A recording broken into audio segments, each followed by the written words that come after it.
You're listening ad-free on Amazon Music.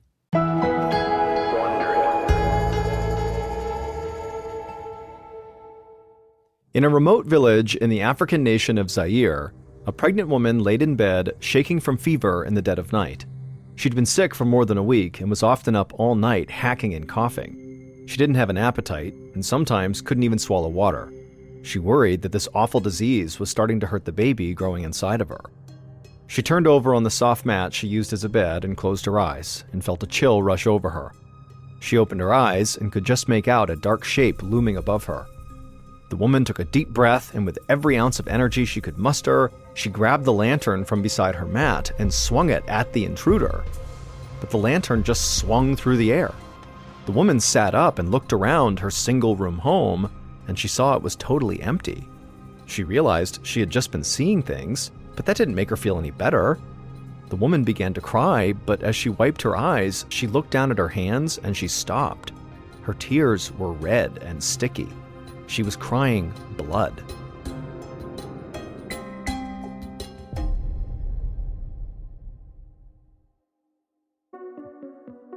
From Ballin Studios and Wondery, I'm Mr. Ballin, and this is MrBallen's Medical Mysteries, where every week we will explore a new, baffling mystery originating from the one place we all can't escape, our own bodies. If you like today's story, the next time the follow button is out of their house, please sneak in and switch the minute and hour hand on their kitchen clock.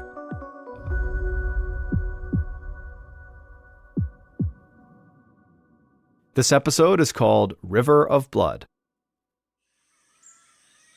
On a hot and sticky morning in August of 1976, 44-year-old Mabalo Lokela woke up drenched in sweat. It was his first morning back in his remote village of Yambuku in the country of Zaire, and he didn't feel right. Mabalo was the school headmaster in a poor community that lacked basic necessities like phones, running water, and electricity. He could almost never afford the luxury of a real vacation, but he had spent the past 2 weeks traveling Zaire's rainforests. He'd visited friends and family and spent some time hunting rainforest game like monkeys, antelope, and red river hogs. He'd had a great time, even though toward the end of the trip, he developed a persistent headache that developed into a fever. On the last morning, he woke up feeling shaky and nauseous, which made the long van ride back home absolutely awful. Mabalo had hoped that a good night's sleep in his own bed would help him feel better, but now, as he lay there staring up at the ceiling, he was feeling even worse. His stomach was churning and he felt a bit dizzy too. He could tell this fever was not about to go away on its own. He needed medication. The only medical care that was available was a local clinic that was staffed by Belgian nuns and a few villagers. There were no doctors, and the clinic was really just set up to provide prenatal care for pregnant women. But usually, the nuns did have enough medication to tend to the village's basic medical needs. So Mabalo dragged himself out of bed, careful not to disturb his sleeping wife. He fished a clean shirt out of his travel bag, and then made the long walk from his home down the dirt road all the way to the clinic. 20 minutes later, Mabalo felt weary from walking in the morning sun, but he could see the distinctive red metal roofs of the complex that housed the clinic just ahead. He felt grateful that these nuns from so far away had come to live in their village, especially today. He really needed their help. Once Mabalo had crossed the clinic's courtyard and stepped through the door, he felt a bit better. It was still cool inside, since the sun had not been up long enough to warm the building up yet. He looked down the row of beds, all kept impeccably tidy, and then he looked along one wall, and he saw a nurse was putting a few pill bottles into a row of beat-up supply cabinets. Mabalo knew this nurse. He was a local man who was named Sakado, who worked for the nuns. Sakado waved, and then asked Mabalo what brought him to the clinic that morning. Mabalo pointed at his head and said he'd been sick with a headache and fever for days. Sakado nodded sympathetically and asked Mabalo to have a seat in one of the little folding chairs by the door. One of the nuns would be over to talk to him shortly. As soon as Mabalo sat down, he closed his eyes and leaned his aching head back against the cool cement wall. He was lost in a daydream when he heard the click of footsteps on the clay tile floor, and then a soothing voice spoke his name. He opened his eyes to greet a short Belgian nun in a white linen dress. The nun pulled down the cotton face mask she was wearing and introduced herself as Sister Adela. She beckoned him over to one of the beds and told him he was welcome to lie down while she took his vitals, and so Mabalo happily obliged. After a quick exam, the nun told Mabalo that he probably had malaria, a disease carried by mosquitoes that runs rampant in much of Africa. It's usually characterized by fever and flu-like symptoms, just like Mabalo had. And so Sister Adela moved over to the worn cabinets along the wall and pulled out a syringe that was full of clear liquid. She explained that the liquid was a medication called quinine, which treated malaria. Sister Adela gently stuck the needle into Mabalo's left arm and then pushed the medicine inside of him, and then she set the syringe aside and put a bit of cotton over the drop of blood from the needle. She told Mabalo to go home and take a nap, and he'd be back to normal in a couple of days. Mabalo thanked her, then slowly stood up and made his way out of the clinic. 8 days later, Mabalo's wife, Mbuzu, spooned some broth into a bowl and set it beside the bed she shared with her husband. She tied her long braids with a strip of leather and slipped into her shoes by the door. Her shoes looked miniature next to Mabalo's shoes. He towered over her when they stood side by side. But now, as he was curled up in bed, she thought he looked so small.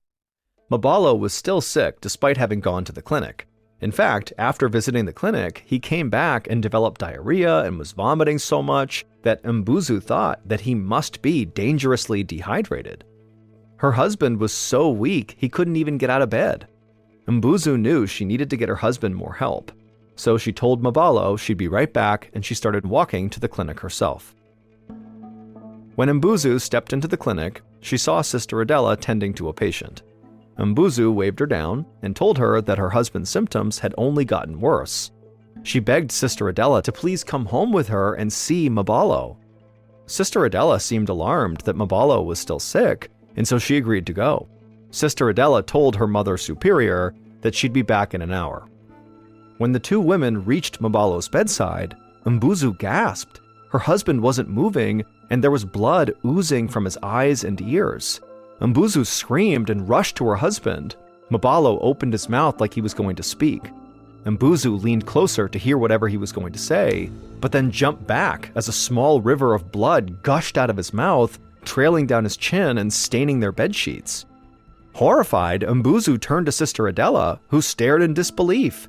Then Mbuzu heard Mabalo begin to throw up, and so she grabbed a bucket just as he vomited up bile and blood. Mbuzu kept telling her husband that he'd be okay, but Sister Adela quietly shook her head. Mbuzu could tell by the nun's shell-shocked expression that she clearly had no idea what to do. Sister Adela just said she'd give him another injection of quinine, even though the last shot had done no good at all.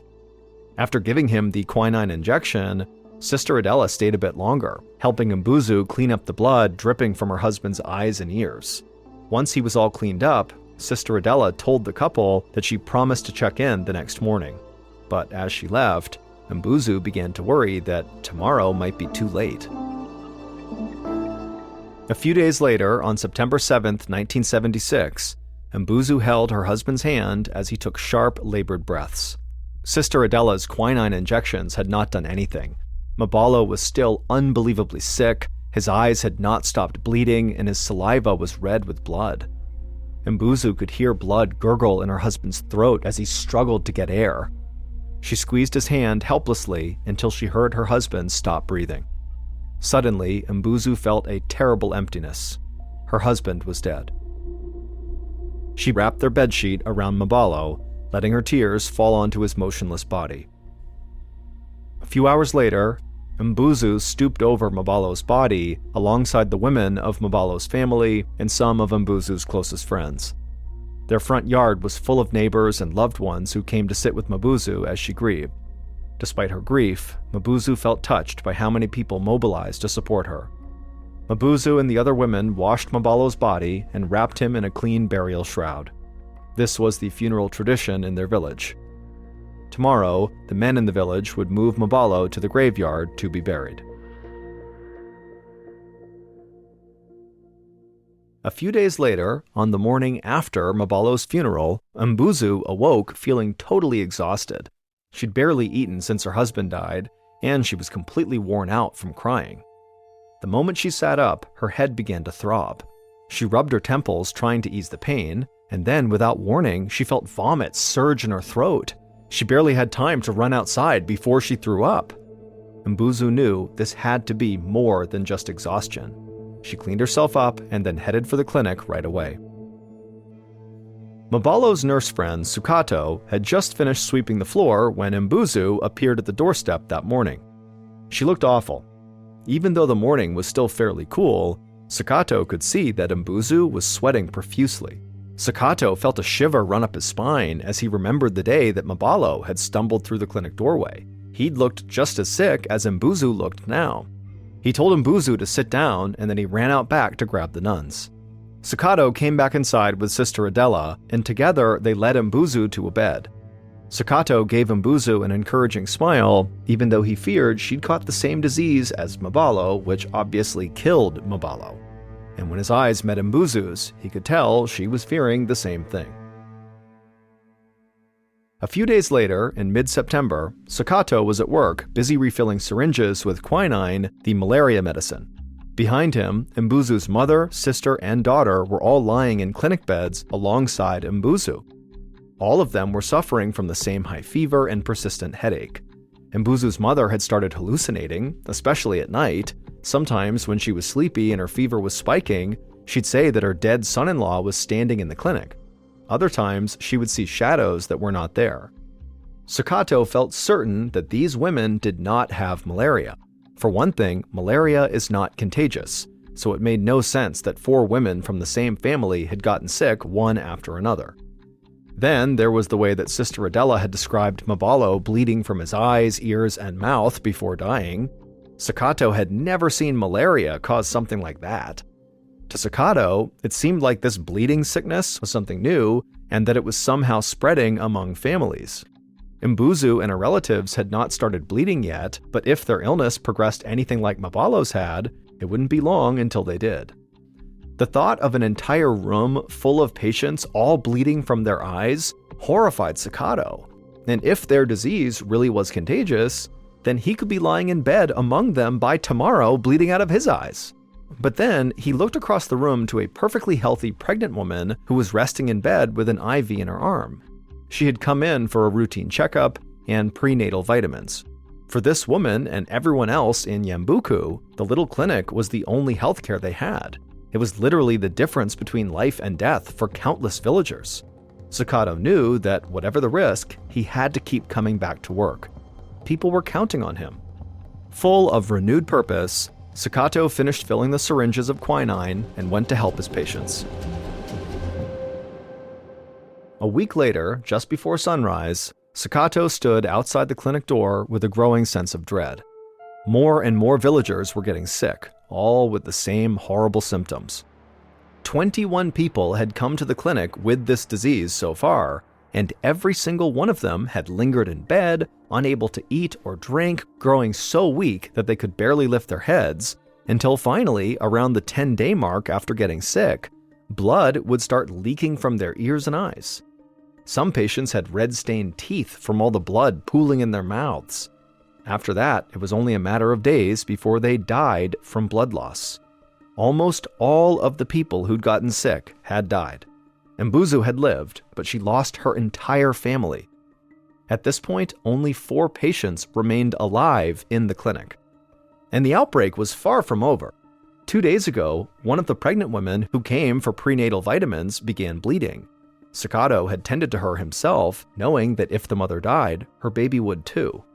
The stress was really weighing on him. Even from the clinic doorstep, he could already smell the sweat and sickness of the patients inside. But as scared as Sukato was about getting sick himself, he was not going to stop helping. He pulled his protective mask from his pocket and wrapped it around his face. Then he unlocked the front door and stepped inside. As quietly as possible, Sukato moved down the row of beds, and by the far wall, the pregnant woman was lying on her side beneath the blanket. Sukato held his breath as he approached her, hoping she was still alive. But as he rounded her bed and crouched down, he could tell that she was not breathing. Sukato wanted to get a wet rag to clean her up a bit, but he knew that duty belonged to her family. So he just pulled the bedsheet up over her head and said a little prayer for everyone who remained in Yambuku. One morning a few days later, so in late September, Sakato sat by Sister Adela's bedside. The brave nun who had treated so many patients with the bleeding sickness now had the disease herself. And sadly, she was far from alone. 17 nuns lived at the mission, and 11 of them had fallen ill with this sickness. Sakato and Sister Adela had cared for them together, in addition to the patients still lying in the clinic across the courtyard. One by one, each of the 11 nuns had died except for Adela, who was barely clinging to life. The Mother Superior had been forced to close the clinic altogether, leaving this ravaged village with no one left to care for the sick and dying. Sakato's sick neighbors had started leaving Yambuku, searching for help in nearby villages. Nobody had returned alive. But it was no better in Yambuku. Sakato did the math and realized that so far, 90% of the people treated at their clinic for this bleeding sickness had died.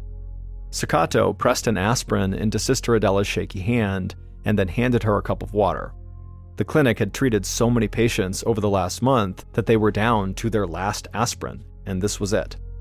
Sister Adela thanked him with a hoarse voice, and he told her to please get some rest. Sakato left her room and walked down the long cement hallway that ran through the nuns' living quarters. For years, this had always been a very busy and bustling corridor, but now it was a ghost town. Sakato walked past empty room after empty room where the nuns used to live before the bleeding sickness had killed them. As Sakato neared the kitchen, he heard the crackle of static filtering in from the supply closet where the nuns kept their two-way radio. He peeked inside and found the Mother Superior turning dials as she tried to reach the outside world. She looked up at Sakato, and he was taken aback by the weariness in her face. She told him that all morning she'd been calling for help. She'd sent out radio signal after radio signal, hoping someone might hear and get word to the Red Cross or the Zairean government that they desperately needed help, but so far nobody had responded. Sakato felt a wave of dread wash over him as he listened to the Mother Superior's grim news. Over the past 6 weeks, they'd received no news from the outside world and no additional medical supplies. And now Sakato wondered how far the disease had really spread. Had it gone all the way across Africa? Was it all over the world? Was there anybody still left out there? Sakato needed fresh air. He stumbled out of the kitchen into the backyard behind the mission complex. Nearer to the tree line, there was a row of 11 white crosses marking the dead nuns' graves. Sakato had helped dig those graves. He imagined Sister Adela lying there on the edge of the jungle beneath her white cross, and now he wondered who would dig his grave when he eventually caught this sickness and died too. And then, almost like clockwork, a wave of nausea overtook him. Sakato hunched over and vomited on the ground, and when he looked down, his vomit was full of bile and blood. He had finally caught the bleeding sickness. About a week later, on the last day of September, Sakato was laying in bed staring at the ceiling. Because the clinic was shut down, he had just quarantined himself at home. Sakato had not left his bed for days, and he felt incredibly weak, but so far, he had not begun bleeding from the eyes or ears. He was determined to stay alive through sheer willpower. Just then, the ground beneath him began to shake, making the glass on his bedside table rattle. Sakato hoisted himself up onto his forearms to look out the window. He could see military vehicles making their way down the long dirt road that led into Yambuku. As Sakato watched in astonishment, the vehicles fanned out and surrounded his corner of the village. The soldier then spoke into the bullhorn and announced that Yambuku was now under quarantine. Nobody was leaving or coming back. Sakato was too weak, so he laid back down on his bed and just listened to the sound of the booming voice that was filling the air. The soldier continued and said that people in 50 surrounding villages were now also experiencing the bleeding sickness.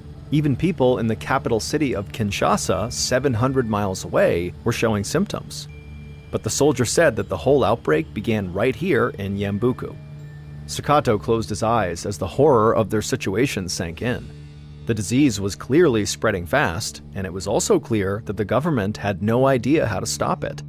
The people of Zaire needed help from the outside, but he couldn't imagine anyone would be brave enough to come to Zaire to fight this lethal sickness.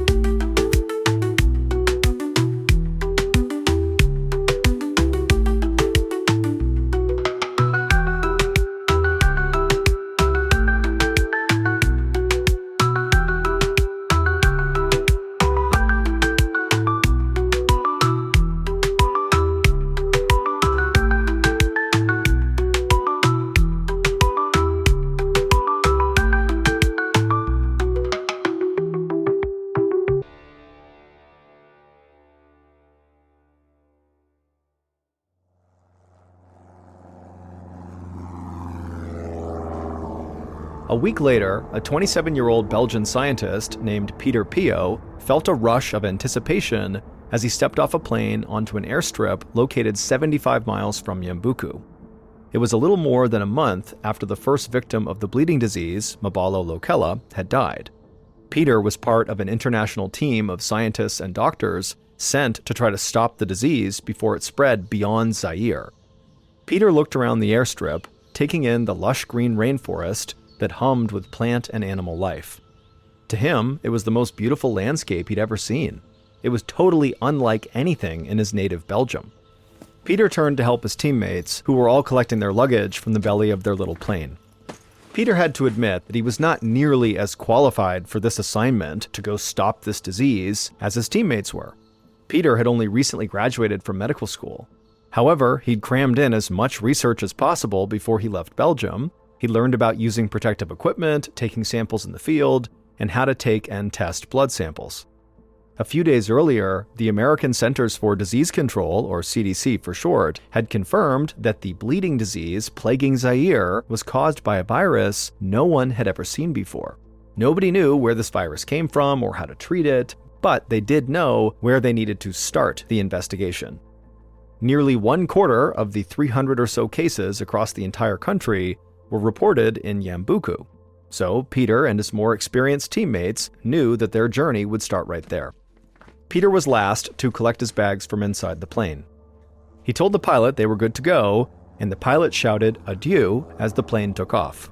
It occurred to Peter right away that in this part of Africa, people didn't really say adieu, they would say au revoir to say goodbye, which was French for see you again. But the pilot had just said adieu, which simply meant goodbye, as though he did not expect to see Peter or his colleagues ever again. Peter swallowed hard. There was no going back now. So he hoisted his bag up onto his shoulder and then followed the rest of his team off the airstrip toward a line of waiting Land Rovers. 4 hours later, from the backseat of a Land Rover, Peter saw a group of small wooden houses with thatched roofs in the distance. He knew that it had to be Yambuku. As they reached the center of the village, the Land Rover stopped. It took a moment for Peter to see why the drivers had pulled over. The road into the clinic compound was blocked. Hospital gauze was draped across the entrance to warn people to stay away. On a tree nearby, a sign had been nailed up.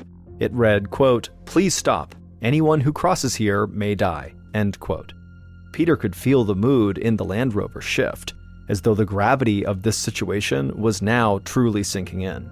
But nobody said a word, so Peter decided to take charge. He jumped out of the Land Rover, stepped over the gauze barricade, and began walking toward the clinic. As he approached, 3 nuns came rushing out, yelling at him to stop. But Peter kind of held up a hand, and he told the first nun that came up to him that they were doctors, and they were here to help figure out what was causing the bleeding sickness. Peter was touched by the look of utter relief on the nun's face. She said her name was Sister Marcella. She told Peter that for the past 2 weeks, the clinic had just been closed, and the remaining living nuns were simply praying for an end to this horror. She said that she and the others would do whatever she could to assist them, and motioned for Peter and the others to follow her inside the clinic. Peter carried his bag through the empty clinic and out into the courtyard. As the rest of the team got busy setting up a work camp, Peter asked Sister Marcella if they had any records of the patients who'd gotten sick from this disease and died. She nodded and promised to give him all her notes on the 70 victims from Yambuku, 63 of whom were now dead. Peter could hardly contain his shock. He'd known the disease was bad, but hearing the death toll out loud was staggering. 2 hours later, as the nuns cooked dinner, Peter and his team huddled around a table in the courtyard. Peter listened as the lead doctor explained their mission. The next morning, they would head out into the countryside looking for victims. They needed to talk to sick people and their families about when and where they got the disease, and then collect their blood for analysis.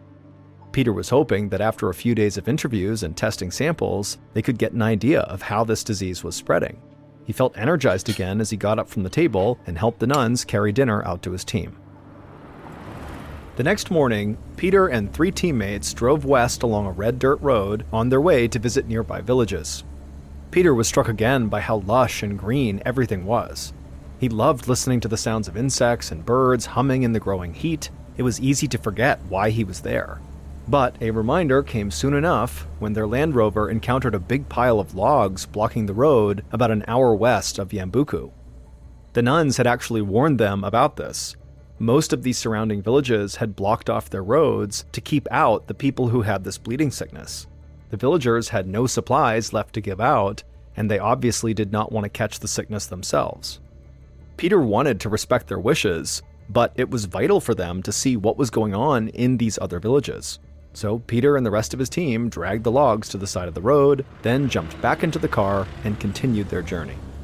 As the Land Rover made its way into the center of this village, people came out to see what was going on.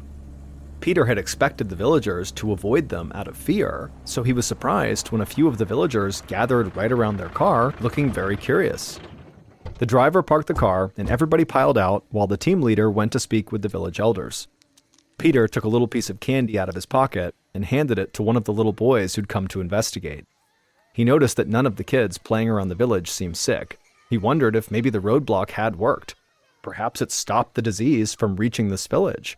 Maybe there would be no blood samples to collect here, or survivors to talk to.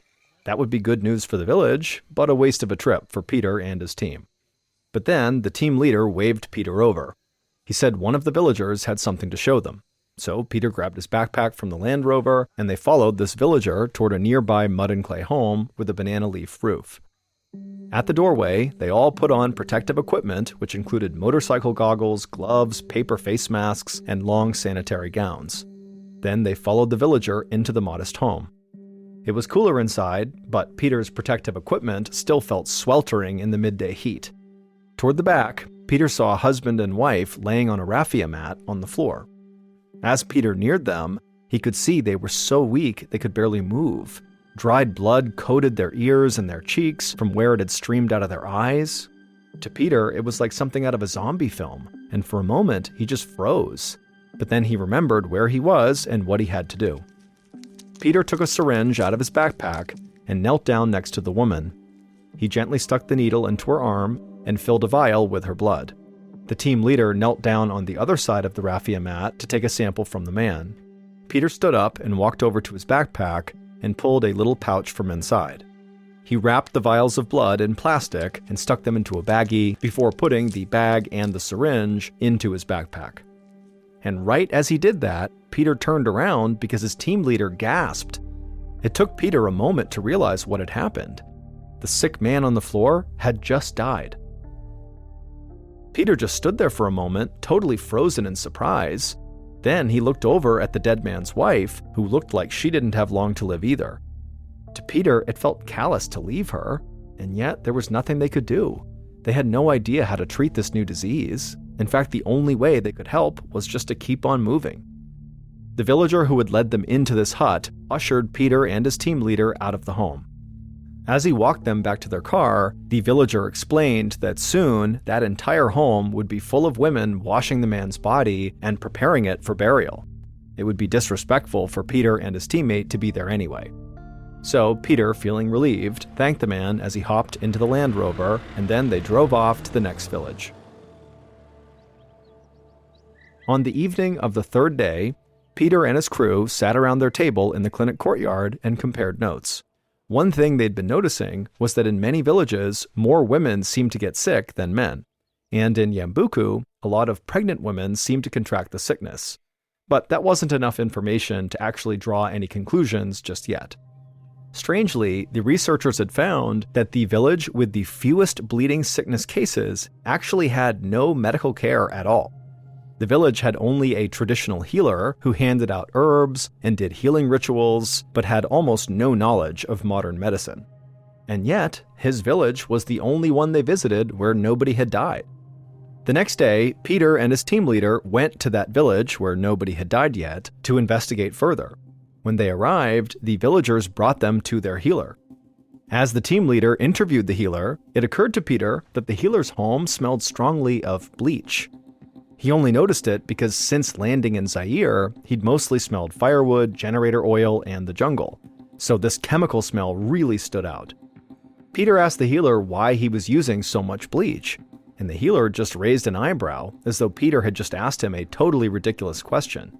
The healer pointed at a bunch of gadgets lying on top of a small table. Most were made of metal, and they looked like medical equipment, while others appeared to be homemade. The healer told Peter that those were his instruments, and he would use bleach and chlorine to sanitize them between clients. Once he said it, Peter almost felt dumb because the answer was so obvious. In the West, doctors used disinfectants to sterilize medical instruments, but in a place like this that was more remote, bleach was a decent substitute. Peter made a note of this in his journal. That evening, when they arrived back at the clinic in Yambuku, Peter followed Sister Marcella through the clinic, watching as she tidied up the space. He knew that she had seen this disease much more than they had, and so maybe she knew something that he and his team had not thought to ask about. Peter told her about the village with the local healer where nobody had died from the bleeding sickness. Sister Marcella said she actually was not surprised at all. She said the number of cases in Yambuku did not really start to rise quickly until the first patient, the school headmaster, had died. Peter stopped walking. The comment kind of struck him as odd. He asked Sister Marcella to explain what she meant. She turned and told Peter that, so far, the cases they'd seen had come in bursts. Every time there was a funeral, like clockwork, the next several cases of the bleeding sickness they would see would be people who had attended that funeral. It was like one big chain reaction. Peter thanked Marcella for the tour, and as he headed outside, his mind was racing. He and his teammates knew that this disease spread most easily to people closest to the sick, but they had not given much thought to the funerals themselves. Could it be that funerals were a breeding ground for this sickness? Marcella had said that it was usually close friends and family of the dead who got sick next, not all the other kind of random mourners who came to the funerals. So it wasn't just that funerals brought large groups of people close together.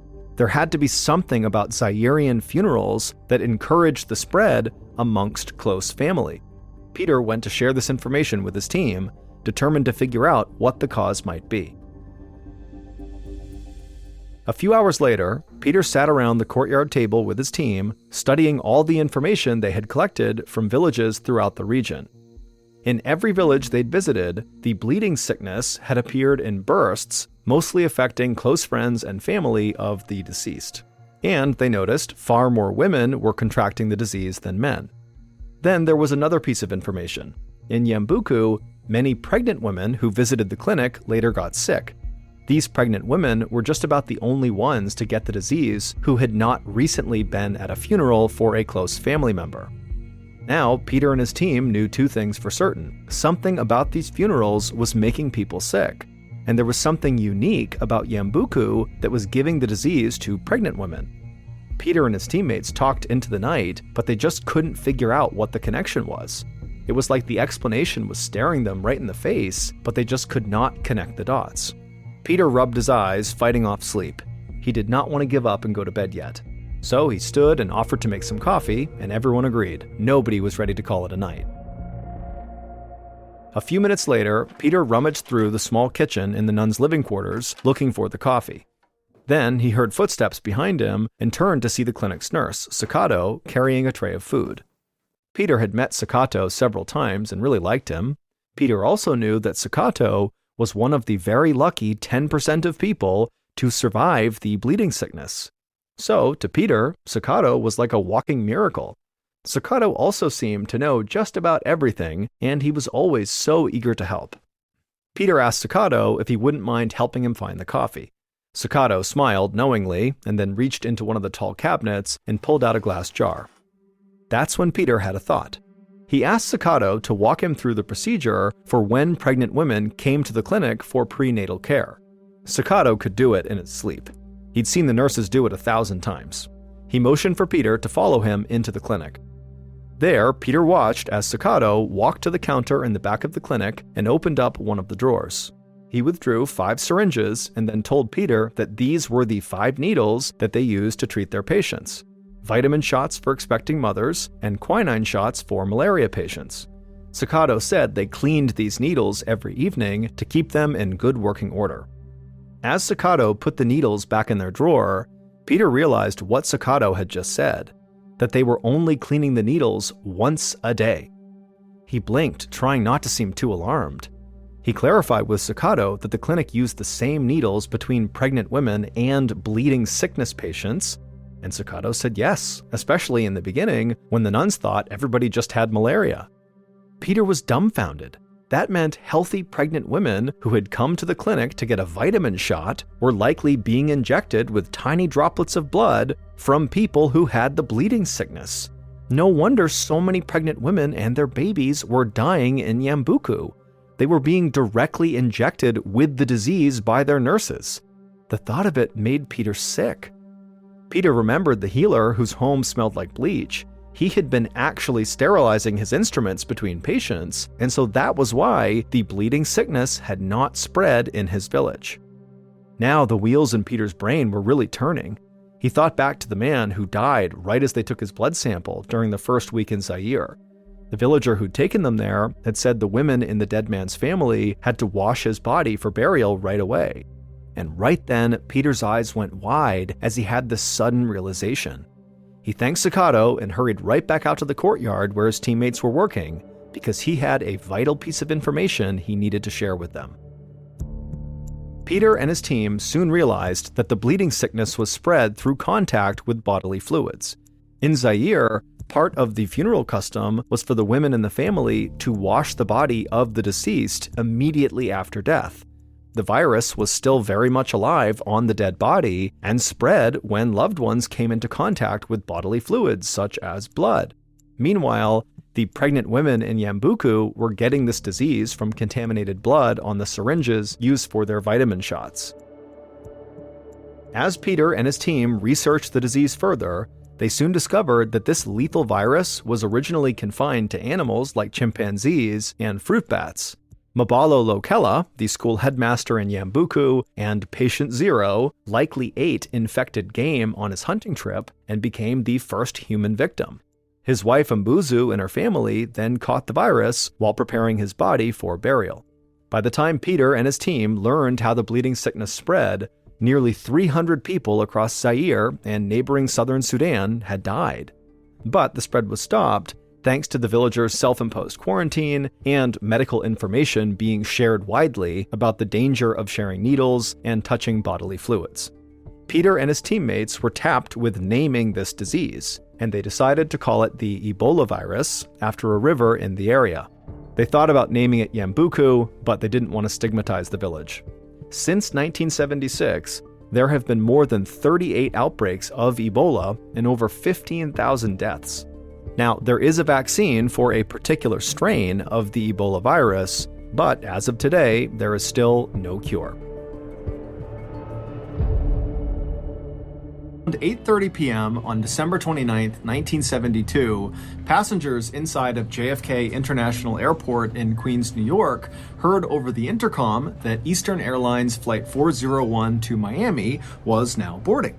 About 30 minutes later, all 176 passengers, which included the 13 crew members, had made it on board, and then at that point, the 13 crew members began making their final preparations for takeoff. Flight 401 was a very expensive and recently introduced model of plane by Eastern Airlines called the Lockheed L-1011 TriStar, and it was both unbelievably technologically advanced and unbelievably enormous. it sat up to 400 passengers, which meant instead of having 4 seats to a row like you would expect inside of a passenger jet, the L-1011s had 8 seats per row, and they had 2 levels. There was the main level, which was the main cabin where all the passengers were, and then there was a second level, a lower level, that was only accessible via 2 small elevators that could barely fit 1 person inside of them in the back of the aircraft. And down on this lower level was a full-size kitchen, which had ovens and refrigerators, and also at the back of this lower level was a lounge area for flight staff. The pilot that night was Bob Loft, who was a strikingly handsome 55-year-old man with over 30,000 hours of flying experience, which for reference is a ton of flying experience. Captain Bob was known as a perfectionist who exuded confidence and who was cool under pressure. After Bob had boarded the aircraft, he had made his way right into the cockpit, which is the very front of the plane where the pilots fly the plane, and he had sat down in the customary captain's seat, which was the front left seat. And then after he had sat down, his 10 years younger first officer or co-pilot, a man named Bert Stockstill, had joined him in the cockpit and sat down in the customary co-pilot seat, which was directly to the right of Captain Bob. And so after the pilot and co-pilot were both seated, the remaining 2 members of that night's cockpit crew came into the cockpit. Now, normally in most passenger jets, there were only 2 seats in the cockpit, but because L-1011 planes were so massive, there were 4 seats in the cockpit. And so one of the last 2 men who joined the cockpit was 51-year-old Don Repo, who was the flight's engineer. And despite him being this big, strong ox of a man, he was actually known as being fairly soft-spoken and very approachable. And so Don came into the cockpit, he said hello, and then he sat down in the seat right behind the co-pilot, Bert. And then a few seconds after Don, the last man came into the cockpit. It was 47-year-old Angelo Donadeo. Angelo was not actually part of that night's flight crew. However, he was an employee of Eastern Airlines, and that night he needed to get to Miami, and so the company had put him on Flight 401 and sat him in the 4th and final seat in the cockpit right behind Captain Bob. Around 9:10 p.m., all pre-flight checks had been completed, all passengers were seated, as was the crew, and so Captain Bob began taxiing over to the runway. 10 minutes later, at 9:20 p.m., Captain Bob pushed the throttles forward and the plane began to take off. A few minutes later, and Flight 401 was airborne up in the night sky over New York, headed south towards Miami. For the next 2 hours, this flight was completely normal. In fact, it was so normal that one of the passengers, named Jerry Escow, actually wrote a letter while he was on the plane telling Eastern Airlines how great their airline was and how smooth this flight was. His plan was, once they landed, to mail this letter to Eastern Airlines. But at 11:32 p.m., so 2 hours and 12 minutes after takeoff, this flight would go from being very routine and normal to being anything but. At 11:32 p.m., Captain Bob began his approach to Miami International Airport, but when he lowered the plane's landing gear, his co-pilot Bert noticed they had a problem. L-1011 jets, like 401, have 3 pieces of landing gear. They have wheels that come down under the left wing, they have wheels that come down under the right wing, and they have wheels that pop out of the nose of the plane. And each of these pieces of landing gear has a corresponding little light bulb, a green light bulb, inside the cockpit that once that piece of landing gear comes down and locks in place and is ready to be landed on, its green light will go on inside of the cockpit. But when Captain Bob lowered their landing gear, his co-pilot Bert noticed only 2 of the lights came on. The one that did not light up was the nose landing gear. Now, Captain Bob and the other men in the cockpit, when they saw this issue, they immediately assumed it had to be the light bulb itself that was faulty, not the actual nose landing gear, because this plane was brand new, it had been checked before they left, so the likelihood of the nose landing gear being faulty was incredibly slim. And so Captain Bob, while maintaining his approach towards Miami International, he retracted the landing gear, and then once it had come back into the plane, he just lowered it again, thinking this time all 3 lights would come on. But once again, once the landing gear was deployed the second time, still the nose landing gear light did not come on. And so frustrated, Captain Bob hopped on the radio and contacted Miami Air Traffic Control and told them that he could not confirm his landing gear was actually safe to land on, and so they would have to circle around for a bit in the sky and get it figured out. And so Miami Air Traffic Control acknowledged what Captain Bob said and then directed Captain Bob to fly out over the nearby Everglades, which is a massive wetlands area in Florida, and to stay out over the Everglades away from other traffic until they fixed the problem. And so once Flight 401 was out over the Everglades flying in a circular pattern, Captain Bob and his co-pilot set the plane to autopilot so that it would maintain a constant altitude of 2,000 feet and a constant speed of 200 miles per hour. And so once the plane was all set, Captain Bob and his co-pilot Bert began fiddling with this front nose gear indicator light bulb, which they were convinced was faulty. And so they started by pressing on the light, and when that didn't work, they began twisting it, and when that didn't work, they actually pulled the light bulb off the panel and kind of blew the dirt and grime off of it, and then they jammed it back into the panel. But as soon as they did, not only did it not go back on, but they realized they had put it in sideways, and so they couldn't actually get it out again. And so now they're thinking, this light's not going to go on at all. We need to find another way to make sure the nose landing gear has come down. And so Captain Bob at this point is totally frustrated, and so he turns around and he looks at Don Repo, the flight engineer who's sitting right behind the co-pilot, and he tells Don to go down into the hellhole and directly inspect the front landing gear himself. So the hellhole is a space right below the cockpit, and the way you get to it is through a trap door in the floor in the center of the cockpit. And then once down in the hellhole, there is this window that looks straight towards the front of the aircraft where you could look out and actually see the front landing gear, and you could make sure it was down or not. And so Don Repo, he gets out of his seat and he opens up the hellhole trap door and he makes his way down below. Meanwhile, 2,000 feet below Flight 401, a 43-year-old man named Robert Marquise, along with a friend of his, were looking for frogs in the Everglades, riding around on Robert's airboat. An airboat is a flat-bottom boat with this huge fan on the back of it that propels it forward. It's popular in the Everglades because the water depth is so shallow. At points in the Everglades, the water's only a couple of inches deep. And so all around these two guys, it is totally pitch black out. There are no buildings or people for miles and miles and miles. Their only light source is Robert's headlamp.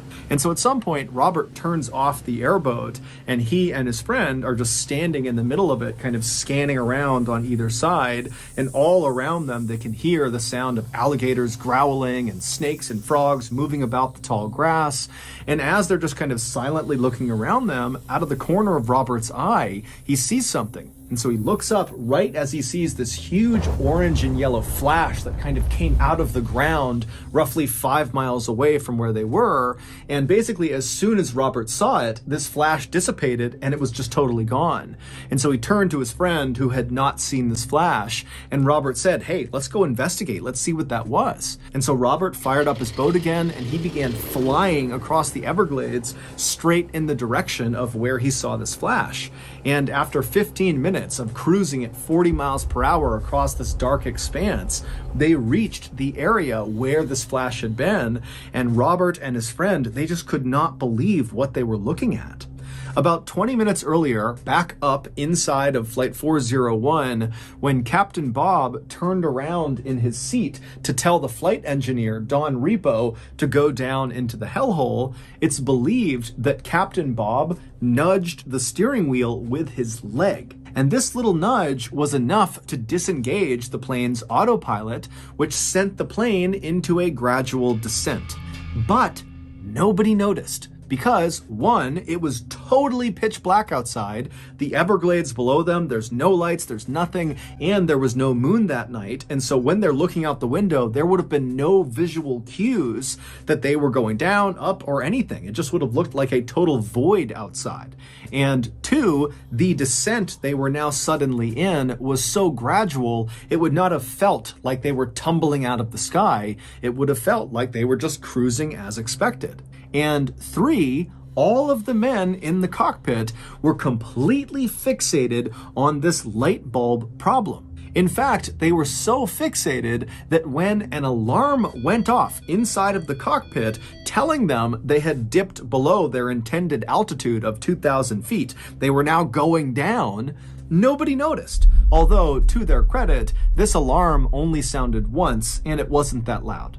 And so not long after Don Repo had gone down into the hellhole, the plane crashed into the Everglades. No one on board Flight 401, from the cockpit crew to the passengers to the other flight staff, had any idea they were in an emergency until they hit the ground. And when they hit the ground, the plane exploded, and that was what Robert Marquis saw when he looked up and saw that yellow and orange flash.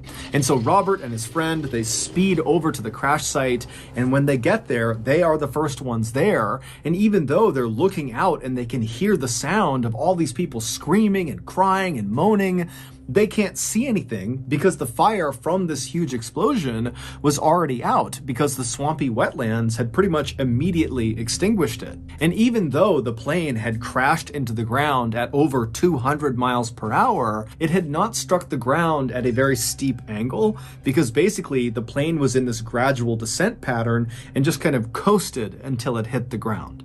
And so that, combined with the soft, muddy ground of the Everglades, meant that the impact of the plane hitting the ground was not nearly as violent as other plane crashes were, and that ultimately saved lives. In fact, dozens of passengers survived the initial impact with the ground, but many of them were left with these horrible injuries, or they were trapped within the wreckage, or both. When Robert and his friend arrived at the edge of the crash scene, Robert lifted up his headlamp and began to scan, and he saw all these body parts sticking out of the ground, and then his light rested on the first survivor he saw, and it was this man whose clothes had been completely burned off from the explosion. All he had on was just a little bit of his socks on both ankles, and this man was still strapped into the seat that he had been on the plane, and when the plane had broken up, his seat had fallen forward into the mud, pinning this man's upper body and most of his face under several inches of water. And so as Robert had scanned over with his light had hit this man's face, and he had looked up and pleaded with Robert and his friend to come get him before he drowned. And so Robert and his friend, they jumped off their boat and ran over to this guy and pulled the chair up and out of the water, saving this guy's life. But as soon as he was up and out of the water, Robert and his friend began hearing more calls from other people in the darkness screaming for help. Robert and his friend would do their absolute best to save as many people as they possibly could, but there was just too many people who needed saving and not enough time.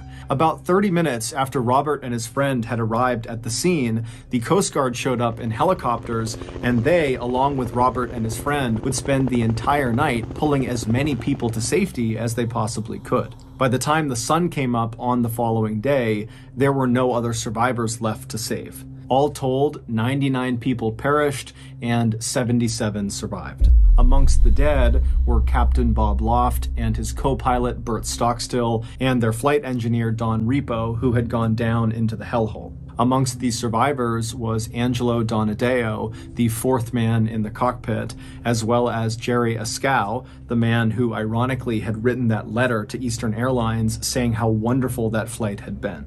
A major investigation following the crash would confirm that the reason Flight 401 went down was because of a number of factors, most notably human error. The investigation would also confirm that the nose landing gear was working perfectly fine. The light bulb not coming on was a result of the light bulb being burned out. Following the investigation, Eastern Airlines would make every effort to compensate both the survivors of the crash and also families of those who were killed in the crash. Eastern Airlines would also make major changes to their training for their pilots and co-pilots and anybody that was ever going to be in the cockpit to ensure this type of disaster never happened again. But this was not the end of the story for Flight 401.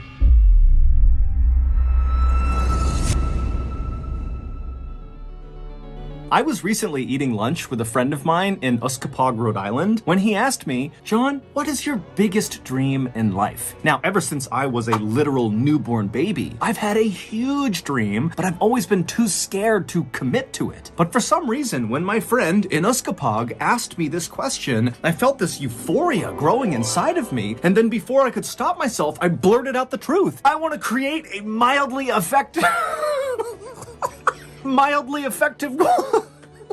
I want to make a mildly effective cold medicine made exclusively out of Egyptian fire ants. And then before my friend could react to this revelation, I turned and leapt headfirst out the glass window. And then when I hit the ground, I turned around expecting to see my friend angry and staring down at me, ready to fight me. But instead, he was standing on our table doing a jig, stomping on our plates and our cups, and all around him, our waiters and waitresses were cheering, saying, "Go, John, go!" And so go I did. After a quick salute to the gang, I turned and I ran directly into traffic. And for 97 miles, I ran along the freeway until I got to Chicopee, Massachusetts, where I climbed up into a tree and I fired up my coal-powered laptop and I got to work on my business plan. But pretty quickly, I learned putting together a mildly effective cold medicine made exclusively out of Egyptian fire ants was going to be very time consuming. And so where would I find the time to eat? And that's when I discovered HelloFresh, an amazing meal service that sends incredible food right to your doorstep. So if your schedule is packed this fall with school, with work, or with developing your own fire ant related products, then let HelloFresh take care of your meals. They have a weekly selection of 30 plus recipes and 70 plus convenience items, including vegetarian, pescatarian, and fit and wholesome meals, which make it easy to stick to your goals. HelloFresh is also up to 72% cheaper than dining out at a restaurant or going grocery shopping. So if you're like me and plan on spending the fall in adult diapers chained to a chair working non-stop on your coal-powered computer, or you're just regular busy, then give HelloFresh a try. Go to HelloFresh.com and use code MrBallen's16 for 16 free meals across 7 boxes and 3 free gifts. Again, that's HelloFresh.com and use code MrBallen's16 for 16 free meals across 7 boxes and 3 free gifts. Okay, back to the story.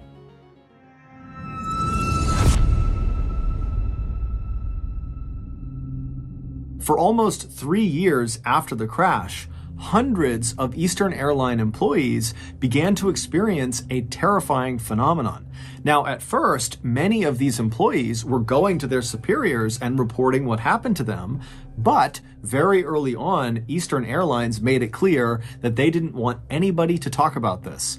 Anytime an employee made one of these reports about this phenomenon, they were either sent to the psychiatrist or they were just fired. However, despite this intense pressure from Eastern Airlines to their employees to be quiet about what was going on inside of their ranks, there were still some very brave employees who had firsthand experience with this terrifying phenomenon who still came forward and told their stories to the press and to journalists. They just did it anonymously.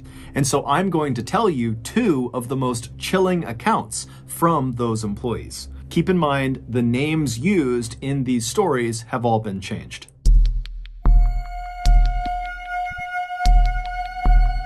In March of 1973, so 3 months after Flight 401 had crashed in the Everglades, an Eastern Airlines flight attendant named Ginny was assigned to a flight from New York to Fort Lauderdale, Florida. Working with her on this flight was her very close friend and fellow flight attendant, a woman named Denise. Neither of these 2 women were on Flight 401 when it crashed. The plane these 2 women would be working on their flight to Florida was called number 318 by Eastern Airlines, and it was an L-1011, just like Flight 401 had been. In fact, plane number 318 actually had some original parts from Flight 401 on it, because it would turn out after that huge investigation was done on the crash, the investigators discovered lots of parts from Flight 401 were still in pretty good shape. And so after rigorously testing them and ensuring they did really work, those parts were actually installed on other L-1011 jets in the Eastern Airline fleet. Now, for the record, this was not considered an inappropriate thing to do. These parts were extremely expensive and they worked perfectly fine and they were not involved in causing Flight 401 to crash. And so no one batted an eye when Eastern Airlines put these parts on their other planes. So Ginny and Denise, along with several other Eastern Airlines flight attendants, board plane number 318, and after takeoff, the flight attendants began going through the very long and drawn-out process of getting food and drink for the nearly 200 people on board the flight. And so the way the flight attendants divvied up the work is they would have some of the attendants on the main level of the plane in the cabin taking orders from all the passengers, and then the other flight attendants would be down on the lower level, the second level of the plane where the kitchen was, preparing all the food and drinks. And so at some point during this process, Denise, who was up on the main level helping with taking orders, realized she didn't have anything to do. She had taken all the orders she could, and so she decided she would head down to the second level, to the kitchen, where her good friend Ginny was, to see if she could help her. But ironically, as Denise got in the elevator in the back of the plane and began heading down to the second level, Ginny, who was on the second level, discovered she did not have anything to do. She'd already prepped her cart, and so she had gotten into the other elevator and began going up to the main level to see if Denise needed any help. And so the two women literally passed each other in their elevators, but didn't see each other. And so once Ginny arrived at the main level, the cabin level, she got off the elevator and she walked down the aisle and she began asking around to the other attendants if they knew where Denise was. And they would tell her, oh, she just left a minute ago to go down to see you. And so after a couple of minutes, Ginny would leave the main level and go back down the elevator to the lower level to find Denise. Now, to understand what happens next, you need to have a basic understanding of the layout of the second level. So when you come down on either of those two elevators, when the doors open, you'd be looking down a stretch of hallway, basically the length of the plane from the back towards the front. And when you stepped off the elevator, you'd be stepping into the middle of the kitchen. Now, the kitchen was very, very cramped, and on the left side was a row of ovens that were all stacked up against each other, and then on the other side, on the right side, was a row of cabinets and cupboards.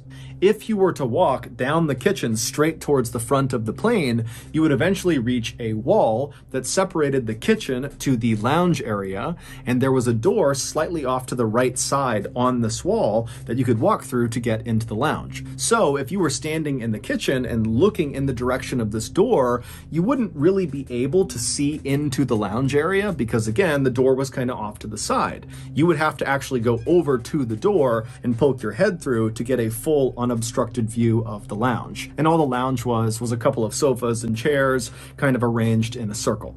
So Ginny has gotten back in the elevator and she's made her way back downstairs to continue looking for Denise. She gets down to the lower level, the doors open up, and she looks out into the kitchen, and Denise is not there. In fact, the kitchen is totally empty. And the door leading into the lounge area is shut, so she can't even see in part of the way into the lounge to see if anybody is in there.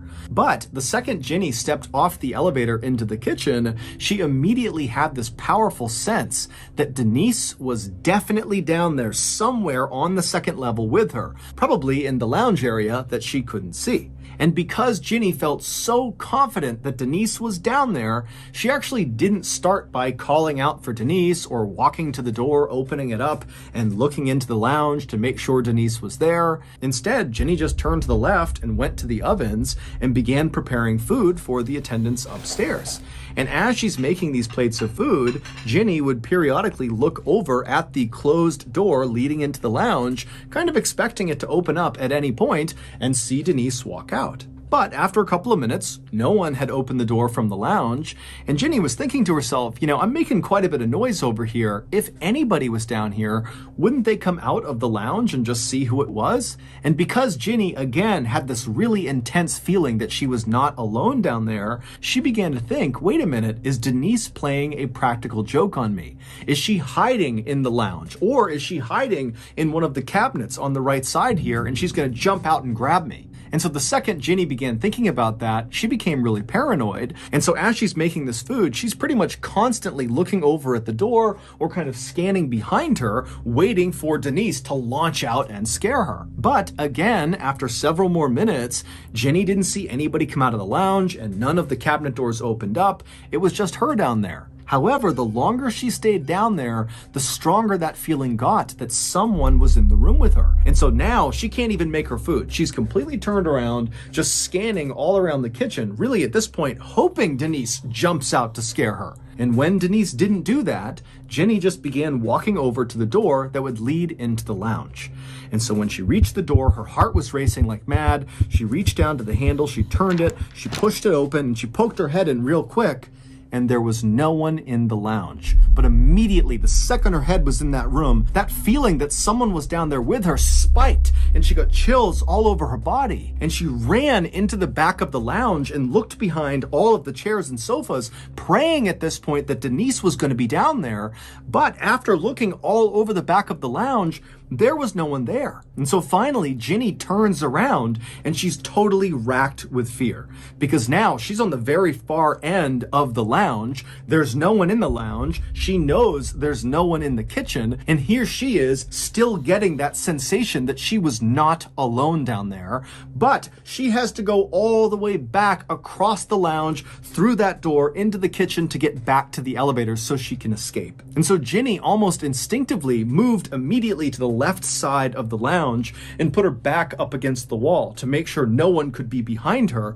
And then she began slowly inching her way along the left wall towards the door that was now open that would lead back into the kitchen. And as she's slowly shimmying along, her view of the kitchen is getting bigger and bigger and bigger. And the whole time she's thinking, I'm going to see someone in the kitchen because this sensation that someone is down here with me is not going away. But when she finally gets to the door and crosses into the kitchen, there's still no one there. And so she makes a run at that point to the elevator. She starts hitting the button. And as she's hitting the button, she's turning around and she has that awful feeling that someone's right behind her. And then finally the car comes down. She hops inside the elevator. She shuts the doors. She hits the button and she begins going back up.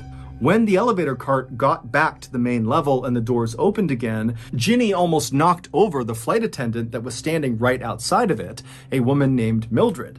And after Mildred and Ginny kind of regained their balance, they both looked at each other, and Mildred could see very clearly that Ginny looked horrible. She was totally pale, she was sweating, and so Mildred said, Ginny, are you okay? What's going on? And Ginny would just say, I don't know. I can't tell you what's going on. I don't know. But Mildred, instead of asking follow-up questions, just said, Ginny, you need to come with me. And so Ginny would follow Mildred, who led them back around behind the elevators to the space in the back of the plane, kind of out of view of the passengers.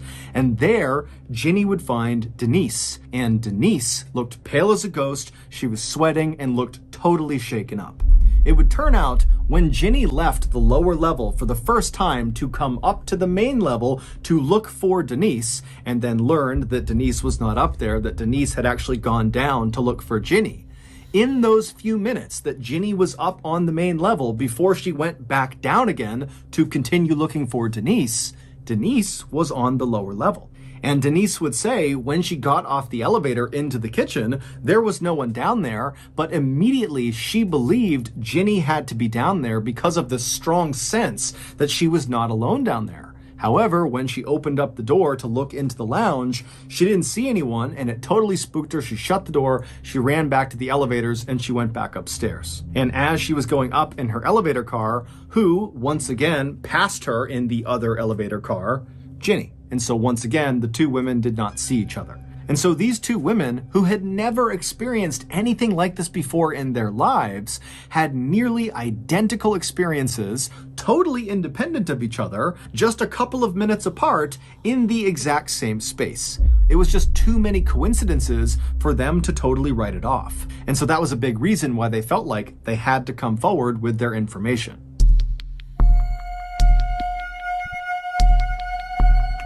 1 month later, plane number 318, the same plane that Ginny and Denise had had their frightening experiences on, was at Newark Liberty International Airport in New Jersey, undergoing pre-flight checks from its crew before its flight to Miami that morning.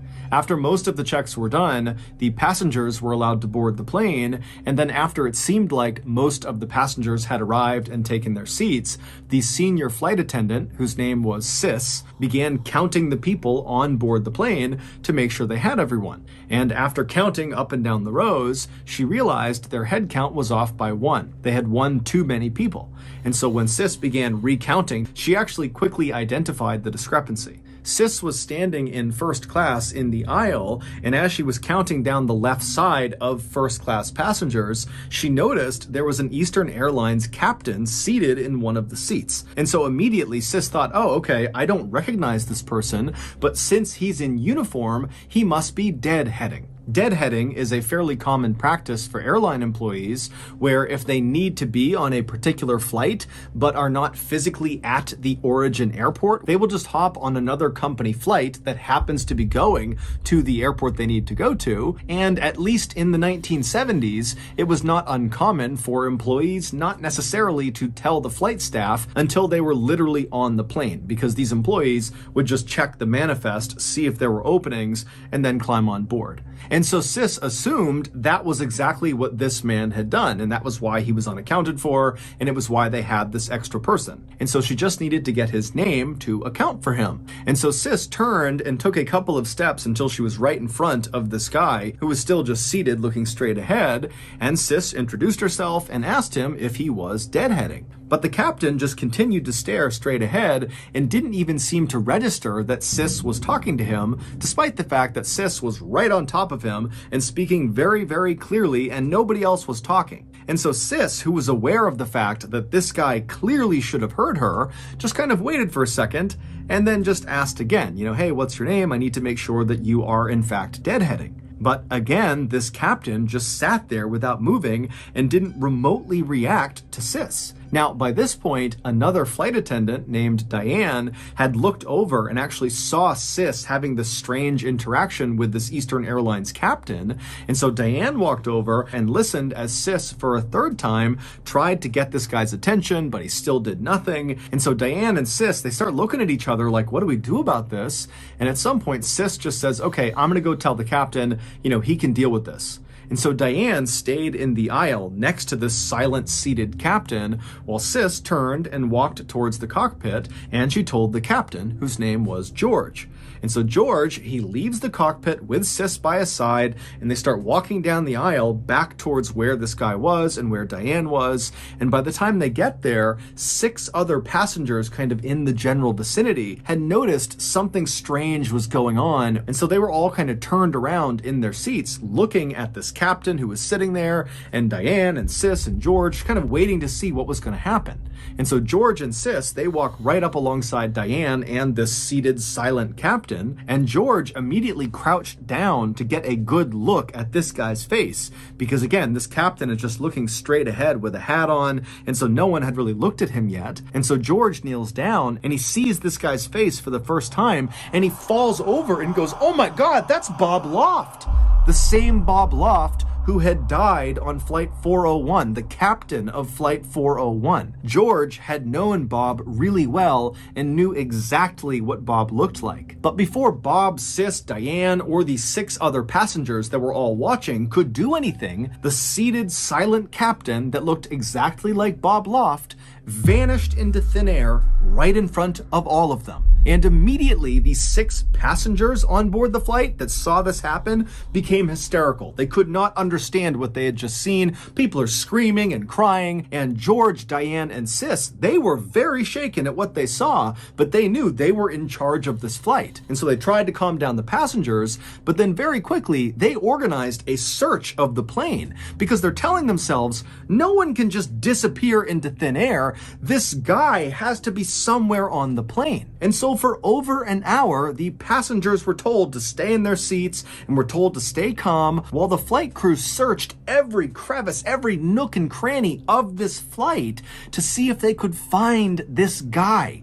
But they never did. And so after a very long delay, plane number 318, along with its very shaken up passengers and flight crew, eventually rumbled out onto the runway and took off. When they landed in Miami, the first thing George, Diane, and Sis all did is they went in and filed a report about what they had seen, about this vanishing person. But Eastern Airline didn't do anything about their reports. In fact, the logbook where these reports were kept was conspicuously missing a couple of weeks later when some other employees of the airline heard about this vanishing person and wanted to read the reports themselves. And when these employees went to their superiors and asked if they could get this logbook, the answer from the top was George, Diane, and Sis never filed those reports. There was no vanishing person. This whole thing is a bunch of crap.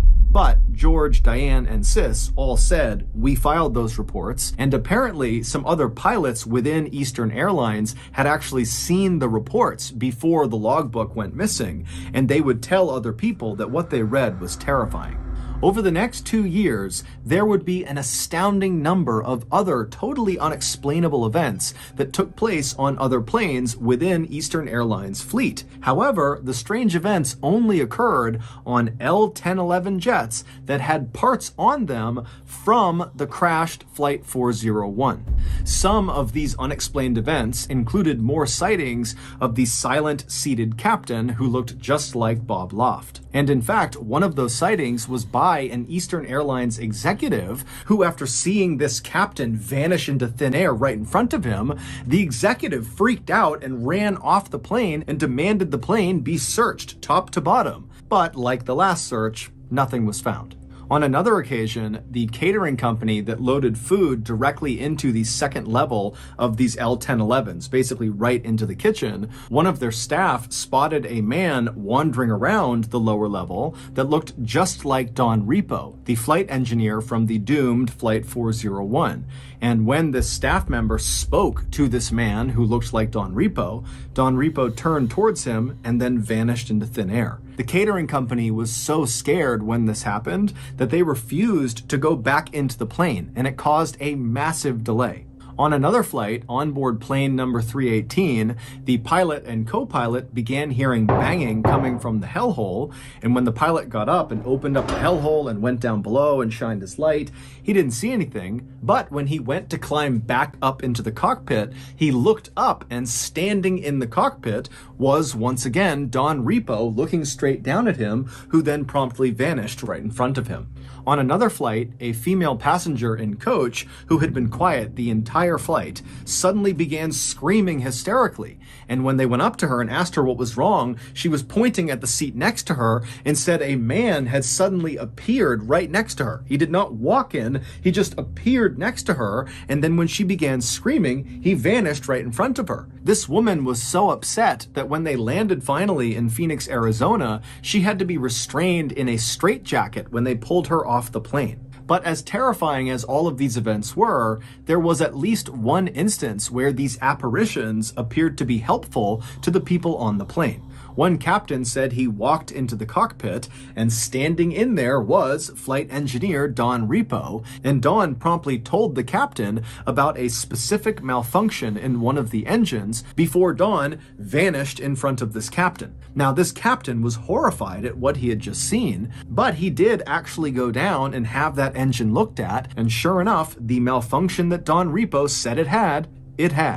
Then finally, in 1974, all of these strange events just came to an abrupt stop. Now, no one knows exactly why, but in 1974, Eastern Airlines, despite telling the world they didn't believe any of the reports of these strange happenings on their planes, despite that year, they went into every single one of their L-1011 jets, and they removed any parts that had been placed on them from the crashed Flight 401, despite the fact none of those parts were faulty. They were removing perfectly good parts, and they never gave a reason. And after they did that, all the sightings just stopped. So that's going to do it. If you got something out of today's episode and you haven't done this already, please invite the like button to come over for a Ouija board session. And once everyone has their fingertips on the pointer, ask if anyone likes the like button and then subtly push the pointer towards no. Also, please subscribe to our channel and turn on all notifications so you don't miss any of our weekly uploads. We now have a podcast called the Mr. Ballin Podcast that puts out brand new episodes that are exclusive to the podcast on Monday mornings, and on Thursday mornings we put out remastered audio from our best YouTube videos. Again, the podcast is called Mr. Ballin Podcast, and it's available on YouTube, Spotify, Apple Podcasts, Amazon, Google, and anywhere else you get your podcasts. We now have a registered 501c3 charitable organization called the Mr. Ballin Foundation that makes it as easy as possible for you to join me, my family, and my team in supporting those whose lives have been most impacted by violent and heinous crimes. Monthly donors to the Mr. Ballin Foundation Honor Them Society will receive free gifts and exclusive invites to special live events. But the real reward is helping to rewrite the ending to the story for victims of violent crime. Go to MrBallen.Foundation and click Get Involved to join the Honor Them Society today. We also have 2 additional YouTube channels. One is called Mr. Ballin Shorts. The other is called Mr. Ballin en Espanol. We also post near daily content on Facebook and Snapchat. Both of those channels are just called Mr. Ballin. If you want to get in touch with me, please follow me on any major social media platform and then send me a direct message. My username is just @Mr. Ballin, and I really do read the majority of my DMs. We also have some really cool merchandise, so head on over to shopmrballin.com to have a look. And if you have a story suggestion, please submit it to our subreddit just called Mr. Ballin. It's linked in the description below. So whether I see you on Twitter, Instagram, TikTok, Reddit, YouTube, Facebook, other YouTube channels, the podcast, wherever, just know that I really appreciate your support. And until next time, that's going to do it. See ya.